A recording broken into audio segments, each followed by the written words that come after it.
الحمد لله رب العالمين والصلاة والسلام على رسوله الكريم.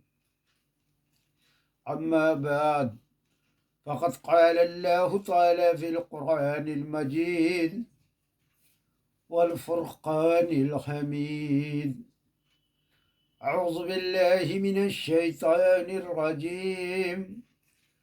بسم الله الرحمن الرحیم. میرے محترم دینی بھائیوں اور بہنوں، السلام علیکم ورحمۃ اللہ وبرکاتہ. آپ سب پر اللہ کی رحمت و سلامتی ہو. سب سے پہلے حوض پر پہنچنے والے حضرت عبداللہ بن عمر رضی اللہ تعالی عنہما روایت فرماتے ہیں کہ حضرت سید عالم صلی اللہ تعالی علیہ وسلم نے ارشاد فرمایا کہ میرا حوض اتنا بڑا ہے جتنا عدن اور عمان کے درمیان فاصلہ ہے. برف سے زیادہ ٹھنڈا اور شہد سے زیادہ میٹھا ہے اور مشک سے بہتر اس کی خوشبو ہے. اس کے پیالے آسمان کے ستاروں سے بھی زیادہ ہے. جو اس میں سے ایک مرتبہ پی لے گا اس کے بعد کبھی بھی پیاسا نہ ہوگا. سب سے پہلے پینے کے لیے اس پر مہاجر فقراء آئیں گے. کسی نے اہل مجلس میں سے سوال کیا کہ یا رسول اللہ، ان کا حال بتلا دیجئے. ارشاد فرمایا، یہ وہ لوگ ہیں دنیا میں جن کو سروں کے بال بکھرے ہوئے اور چہرے بھوک اور محنت اور تھکن کے باعث بدلے ہوئے تھے. ان کے لیے بادشاہوں اور حاکموں کے دروازے نہیں کھولے جاتے تھے اور اچھی عورتیں ان کے نکاح میں نہیں دی جاتی تھیں، اور ان کے معاملات کی خوبی کا یہ حال تھا کہ ان کے ذمے جو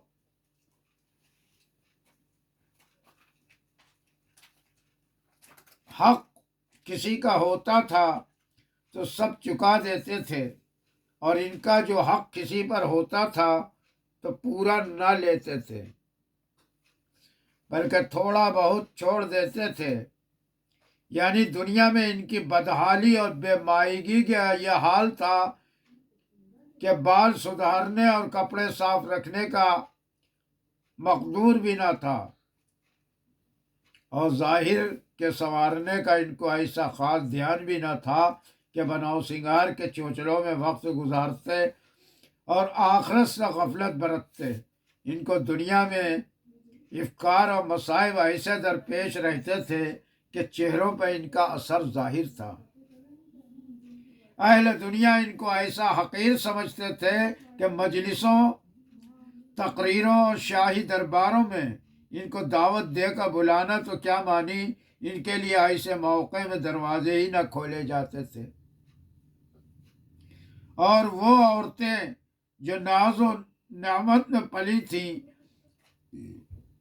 ان خاصہ خدا کے نکاحوں میں نہیں دی جاتی تھیں، مگر آخرت میں ان کا یہ اعزاز ہوگا کہ حوض کوثر پر سب سے اول پہنچیں گے، اور ان کو حقیر سمجھنے والے ان کے بعد اس مقدس حوض سے پی سکیں گے، بشرطے کہ اہل ایمان اور اس میں سے پینے کے لائق ہوں. حضرت عمر بن عبدالعزیز رحمۃ اللہ علیہ کے سامنے حضرت سید عالم صلی اللہ تعالی علیہ وسلم کا یہ ارشاد سنایا گیا کہ حوض کوثر پر سب سے پہلے فقراء مہاجرین پہنچیں گے جن کے سر بکھرے ہوئے اور کپڑے میلے رہتے تھے، اور جن سے عمدہ عورتوں کے نکاح نہ کیے جاتے تھے، اور جن کے لیے دروازے نہیں کھولے جاتے تھے. اس ارشاد نبوی صلی اللہ علیہ وسلم کو سن کر حضرت عمر بن عبدالعزیز گھبرا گئے اور بے ساختہ فرمایا کہ میں تو ایسا نہیں ہوں. میرے نکاح میں عبد الملک کی بیٹی فاطمہ شہزادی ہے اور میرے لیے دروازے کھولے جاتے ہیں، لا محالہ اب تو ایسا ہی کروں گا کہ اس وقت تک سر کو نہ دھوؤں گا جب تک کہ بال بکھر نہ جایا کریں گے، اور نہ اپنے بدن کا کپڑا اس وقت تک دھوؤں گا جب تک کہ میلا نہ ہو جایا کرے گا۔ حضرت عمر بن عبدالعزیز رحمۃ اللہ علیہ خلیفہ وقت اور اسلامی سلطنت کے چلانے والے تھے۔ ان کے فکر و آخرت کے بڑے بڑے قصے معتبر کتابوں میں لکھے ہیں۔ حوض کوثر سے ہٹائے جانے والے حضرت سہیل بن سعد رضی اللہ تعالیٰ عنہ سے روایت ہے کہ رسول کریم صلی اللہ تعالیٰ علیہ وسلم نے ارشاد فرمایا کہ یقین جانو قیامت کے روز حوض پر تمہارا میرا سامنا ہوگا، یعنی میں تم کو پلانے کے لیے پہلے پہنچا ہوا ہوں گا، اور جو میرے پاس ہو کر گزرے گا پی لے گا، اور جو میرے پاس حوض سے پی لے گا کبھی پیاسا نہ ہوگا۔ پھر ارشاد فرمایا ایسا ضرور ہوگا کہ پینے کے لیے میرے پاس ایسے لوگ آئیں گے جن کو میں پہچانتا ہوں گا اور وہ مجھے پہچانتے ہوں گے، پھر ان کو مجھ تک نہ پہنچنے دیا جائے گا بلکہ میرے اور ان کے درمیان آڑ لگا دی جائے گی، اور وہ پینے سے محروم رہ جائیں گے۔ میں کہوں گا یہ تو میرے آدمی ہیں، ان کو آنے دیا جائے۔ اس پر مجھ سے کہا جائے گا کہ آپ نہیں جانتے کہ آپ کے بعد انہوں نے کیا نئی چیزیں نکالی تھیں۔ یہ سن کر میں کہوں گا دور ہوں جنہوں نے میرے بعد دل بدل کیا۔ دین میں سچ لگانے والوں کا اس وقت کیسا برا حال ہوگا جبکہ قیامت کے دن پیاس سے بےتاب اور مصیبت سے عاجز وہ بے کس ہوں گے، اور حوض کوثر کے قریب پہنچا کر دھتکار دیے جائیں گے، اور رحمت للعالمین صلی اللہ تعالیٰ علیہ وسلم ان کی ایجادات کا حال سن کر دور دور فرما کر پھٹکار دیں گے۔ قرآن و حدیث میں جو کچھ وارد ہوا ہے اور جو حدیثوں اور آیتوں سے نکلتا ہے اسی پر چلنے پر بھلائی اور کامیابی ہے۔ لوگوں نے ہزاروں بدعتیں نکال رکھی ہیں اور دین میں رد و بدل کر رکھا ہے، جس سے ان کی دنیا بھی چلتی ہے اور نفس کو مزہ بھی آتا ہے، اور مختلف علاقوں میں مختلف بدعتیں رواج پا گئی ہیں۔ ایسے لوگوں کو سمجھایا جاتا ہے تو الٹا سمجھانے والے ہی کو برا کہتے ہیں۔ ہم سیدھی اور موٹی سی ایک بات کہہ دیتے ہیں کہ جو کوئی کام کرنا ہو حضرت سید عالم صلی اللہ علیہ وسلم نے جیسے فرمایا اس طرح کرو، اور جس طرح آپ نے کیا اسی طرح عمل کرو۔ دنیا دار پیر فقیر یا مولوی ملا اگر کہیں کہ فلاں کام میں ثواب ہے اور اچھا ہے تو ان سے ثبوت مانگو اور پوچھو کہ بتاؤ حضرت محمد صلی اللہ علیہ وسلم نے کیا ہے یا نہیں، اور حدیث شریف کی کس کتاب میں لکھا ہے کہ حضرت سید عالم صلی اللہ علیہ وسلم کو ایسا کرنا پسند تھا یا آپ نے اس کو انجام دیا ہے۔ مرنے جینے اور بیاہ شادی میں عورتوں نے اور دنیا دار پیروں فقیروں نے بڑی بدعتیں اور غیر شرعی رسمیں نکال رکھی ہیں۔ سیوم، چہلم، قبر پہ چادر، قبر کا غسل، سندل، عرس، پختہ قبر اور اسی طرح کی بہت سی باتیں جو قبروں پر ہوتی ہیں بدعت ہیں۔ ایسا کرنے والے انجام سوچ لیں، حوض کوثر سے ہٹائے جانے کو تیار رہیں، اور قبر کا طواف اور قبر کو یا پیر کو سجدہ یہ تو شرک ہے جو گناہ میں بدعت سے بڑا ہوا ہے۔ یہ بدعت سے بڑا ہوا اپنے اپنے باپوں کے نام سے بلائے جائیں گے۔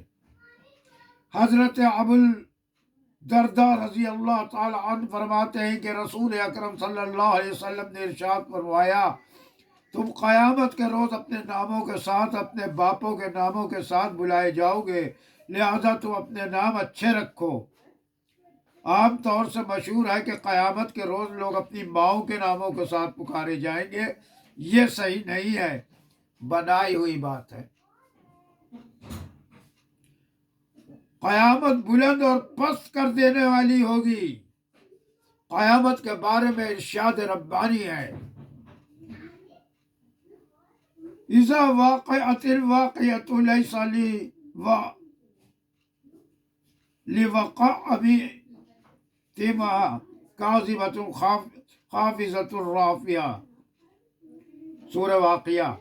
جس وقت ہونے والی واقع ہو جائے گی، نہیں ہے اس کے ہونے میں کچھ جھوٹ، وہ پست کرنے والی اور بلند کرنے والی۔